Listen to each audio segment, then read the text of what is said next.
দেখো তো বন্ধুরা, এটা আমি কি বানাচ্ছি তোমরা যদি বলতে পারো তাহলে তোমাদেরকেও একটুখানি টেস্ট করাবো।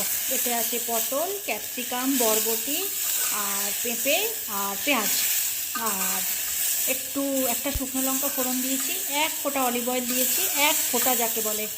আর এর মধ্যে আরেকটা ইনগ্রিডিয়েন্টস দেবো, যেটা হলো এইটা মানে চিকেন। তো আজকে ঘরে সব সবজি নেই, পেঁপেও নেই, গাজরও নেই, মানে তো যাই হোক যা আছে তাই দিয়েই করে নিচ্ছি। তো এটা হলো আজকে দুপুরে আমার খাবার।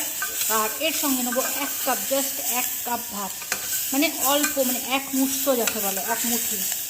তো চলো, এটা ভাজা হয়ে গেছে, এবারে আমি এর মধ্যে এইটাকে ঢেলে দেবো। ঠিক আছে, চলো, এটা গরম, আমি একটুখানি এর কাঁচা গন্ধটা দূর করবার জন্য সেদ্ধ করে নিয়েছি হালকা। এবার আমি এর মধ্যে ঢেলে দিলাম। দেখতে পাচ্ছ কেমন চুলগুলিয়ে করছে। তো যে বলতে পারবে তাকে এই খাবারটা আমি খাওয়াবো। দেখলে তো চিকেন ছিল।